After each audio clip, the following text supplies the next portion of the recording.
Bonjour tout le monde et bienvenue au Mont Corvo pour une toute nouvelle théorie exceptionnelle consacrée au nouveau pouvoir de Luffy. Et juste avant de commencer, nous aimerions vous annoncer une grande nouvelle. Beaucoup de choses vont changer pour le Mont Corvo lors des prochaines semaines. C'est pourquoi nous vous invitons à nous rejoindre au plus vite sur Twitter et Facebook pour être au courant de tous les changements en question qui vous concernent bien évidemment.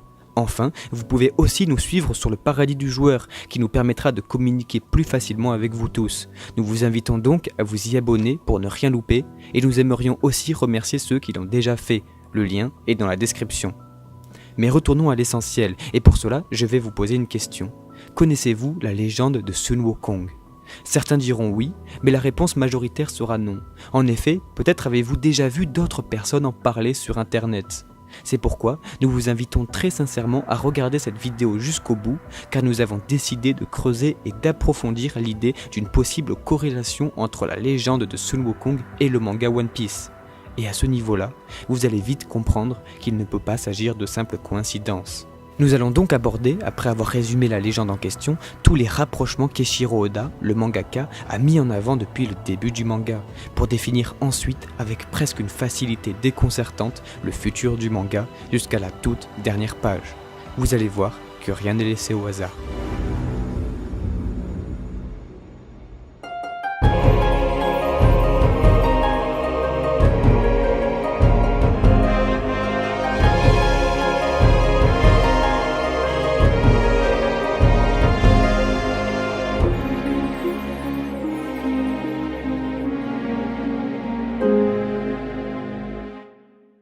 Pour commencer, nous allons faire une petite leçon de littérature sans faire aucun rapprochement avec One Piece pour le moment. Nous vous laissons découvrir la fameuse légende, vous allez vite comprendre. Alors bon, qu'est-ce que la légende de Sun Wukong ?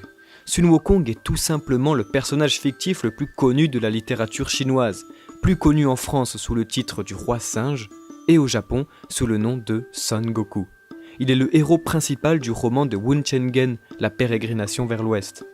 Connu pour ses pouvoirs magiques et son caractère espiègle et insolent, notre héros est chargé par son maître, Sanzang, dont il est son premier disciple, de partir en Inde pour ramener les écritures sacrées de Bouddha en Chine. Vous venez donc d'entendre un résumé de la légende du roi singe, et beaucoup de détails ont dû vous sauter aux yeux, que ce soit le caractère du singe faisant tout de suite écho à celui de Luffy, sans rappeler que ce dernier est inspiré du singe lui-même, ou qu'encore il est surnommé Son Goku au Japon, rappelant ainsi tout de suite le personnage éponyme de Dragon Ball. Et oui, ce roman est une véritable source d'inspiration pour les mangaka. Nous venons de citer Eiichiro Oda et Akira Toriyama pour One Piece et Dragon Ball, mais la liste est beaucoup plus grande. Dans Naruto, Masashi Kishimoto s'inspire directement de Sun Wukong pour l'invocation même du roi des singes, Enma, dont sa transformation en bâton indestructible fait référence au bâton bouddhiste de Sun Wukong dans le roman. Dans Pokémon, nous pouvons retrouver Simiabraz, Pokémon tout droit inspiré de notre roi singe, ou encore dans Hunter x Hunter, où Sayu, un des membres des 12 Zodiacs, représente le singe et possède, comme par hasard, un bâton magique indestructible pouvant changer de taille. Bref, maintenant que vous savez ce que représente cette légende aux yeux des mangaka, nous allons pouvoir passer au vif du sujet et donc du rôle que joue cette dernière dans One Piece. Et ça ne s'arrête pas à de simples allusions. Premièrement, il faut savoir que Luffy fut souvent dessiné par le maître comme étant un singe. Ainsi, nous pouvons retrouver de nombreuses illustrations avec un singe ayant une cicatrice sous l'œil gauche et portant un chapeau de paille, sans rappeler le nombre de fois où les traits de visage de Luffy sont similaires à celui d'un singe, surtout dans les moments comiques. Bien sûr, nous ne parlerons pas de son nom, car cela serait trop évident. Ensuite, nous savons que la fratrie de Luffy a été élevée par Dadan au Mont Corvo, et leur entraînement était constitué de bêtes féroces, et notamment de singes géants. C'est des années plus tard qu'Eiichiro Oda récidive en faisant s'entraîner Luffy pendant 2 ans sur Ruskaina, île peuplée comme par hasard de singes géants. De plus, nous savons tous très bien que depuis le chapitre numéro 1, Luffy a un rêve, devenir le roi des pirates. Imaginez alors que cela se produise. Dans une petite dizaine d'années, Luffy devient officiellement le second roi des pirates. Tous ceux qui l'auront connu auront alors connu son caractère espiègle et insolent, tout comme celui de Sun Wukong. Et quoi de mieux alors, comme surnom, que celui du roi singe ? La boucle serait bouclée pour Eiichiro Oda et Wuncheng-gen. Avant d'aborder le point final, nous allons parler de nouveaux pouvoirs de Luffy dévoilés par l'entraînement de Sun Wukong. Plus tôt, nous vous parlions d'un entraînement du roi des singes, apprenant à maîtriser son corps pour utiliser de nouvelles techniques et nouvelles transformations au nombre exact de 72. Dans le roman de Wu Chenggen, les techniques permettent à Sun Wukong d'augmenter sa vitesse si sa position est stable, exactement comme Luffy pour le Gear Second, se mettant dans une certaine position pour être totalement stable. Mais là où ça devient intéressant, c'est qu'à la fin de son entraînement, Sun Wukong arrive à réaliser de véritables ondes de choc, en plus de sa vitesse extraordinaire, exactement comme le fameux Ryokugan de Rob Lucci. Et nous savons tous très bien que ce combat reste le plus emblématique du manga et le plus difficile pour Luffy, qui avait déjà commencé à apprendre les bases fondamentales des 6 pouvoirs. Imaginez alors Luffy, après une seconde ellipse et donc un second entraînement, réussissant à éveiller son fruit du démon, comme nous disions dans notre précédente vidéo que nous vous invitons à regarder pour approfondir cette thèse.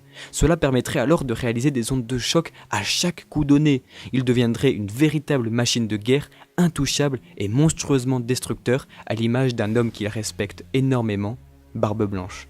Ensuite, en revenant sur l'entraînement, les 72 transformations de Sun Wukong sont, à l'instar des guerres de Luffy, des façons de transformer son corps, accélérer son flux sanguin, souffler dans ses os, s'imprégner de haki. Bien sûr, il ne faut pas s'attendre à 72 transformations de la part de notre chapeau de paille, mais en tout cas, nous sommes bien partis pour en avoir plusieurs.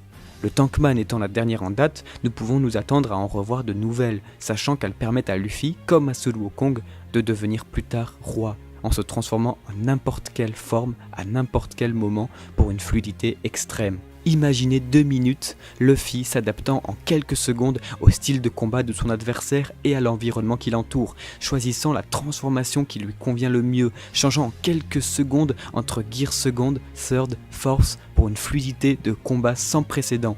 Ce serait totalement épique, car nous le savons pas très fut-fut, mais pour ce qui est de redoubler d'imagination lors des combats, il est le premier à être au rendez-vous. En allant encore plus loin, nous pourrions même imaginer que l'éveil de Luffy se rapprocherait directement de la transformation même en Sun Wukong.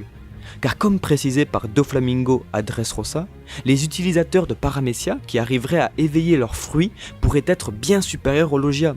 En effet, tout est dans l'utilisation du fruit. Luffy pourrait donc parvenir, via ces différentes transformations, à un véritable singe, pouvant jongler avec ses gears et son fruit du démon, se balançant dans tous les sens comme le roi singe, qui, faut le rappeler, ne craint pas le feu, car devient lui-même le feu, grâce à une vitesse extraordinaire, et oui, exactement comme le Gear Second et le Red Hawk de Luffy. Bref, on pourrait aller encore loin comme ça. Mais c'est à ce moment-là que quelque chose de très intéressant commence à apparaître, car si nous devons décider d'identifier Luffy à un personnage divin chinois, se pourrait-il alors que ce soit le cas pour tous les Mugiwara ? Chacun aurait sa propre divinité, et Shiro Oda aurait alors tout prévu depuis le début. Vu tout ce que nous venons de dire sur Luffy, il pourrait alors représenter Sun Wukong pour la Chine. Ensuite, nous savons que beaucoup d'attaques de Zoro se rapprochent de la divinité indienne Shiva. Il suffit de se rappeler son combat contre Kaku ou de son discours face à Pika. Sanji, quant à lui, se place directement chez le diable, et donc d'origine biblique, et alors du Moyen-Orient. Usopp, via son physique, fait tout de suite penser à un Tengu, divinité japonaise. On pourrait même identifier Nami à Calypso, etc., etc. Mais nous vous laissons réfléchir là-dessus, car nous tenons à étendre le sujet dans une prochaine vidéo. On vous en dit pas plus, revenons sur notre thèse principale. Il nous faut parler du dernier point de cette théorie qui ouvre directement de nombreuses possibilités sur la fin du manga. Car arrivé au terme de son voyage, Sun Wukong arrive dans un jardin sacré où on lui explique que les pêches célestes qui y poussent prennent des centaines d'années à mûrir et qu'elles procureraient l'immortalité à quiconque en mangerait. Se retrouvant seul, au milieu des pêchers, il décide de dévorer sans aucune retenue les plus beaux fruits. Nous avons ici encore une fois exactement le même comportement que celui de Luffy, imprévisible et totalement insouciant.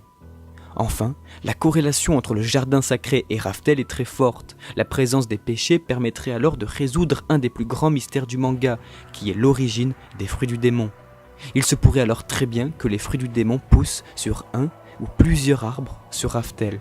En creusant donc, nous pouvons nous rendre compte qu'il est fort à parier qu'Eiichiro Oda s'inspire encore de cette fameuse légende, comme il l'a déjà fait à de nombreuses reprises dans son manga. Imaginez alors les Mugiwara arrivant à Raftel, découvrant le secret des fruits du démon et par la même occasion ceux de ce monde. Nous pouvons conclure avec quelque chose d'effroyablement dérangeant. À la toute fin de son histoire, Sun Wukong se fait arrêter et exécuter en place publique pour avoir mangé les pêches sacrées. C'est malheureusement l'indice le plus incroyable, car comme nous expliquons dans notre théorie sur la mort de Luffy, il se pourrait très bien que le chapeau de paille, dû à son manque d'espérance de vie, fasse comme son idole, se rendant à la marine pour lancer à nouveau une ère de la piraterie, faisant honneur à la volonté du dé. La question est donc de savoir si Oda va décider d'être fidèle jusqu'au bout à la légende du roi singe. Même si cela est moins probable, ça n'en reste pas moins possible. Et voilà les amis pour cette nouvelle théorie sur le destin et futur pouvoir de Luffy. N'hésitez pas à dire ce que vous en pensez dans les commentaires, c'est toujours un vrai plaisir que de les lire. Merci à tous de continuer à regarder nos vidéos jusqu'au bout et de nous soutenir tous les jours, ça fait vraiment plaisir. De grosses surprises arrivent la semaine prochaine, c'est pourquoi nous vous invitons à nous suivre sur Twitter et Facebook pour suivre notre actualité car beaucoup de choses vont changer au Mont Corvo. Restez donc bien à l'écoute, on va avoir beaucoup de choses à se dire. Merci à tous, portez-vous bien et à la prochaine, ciao ciao.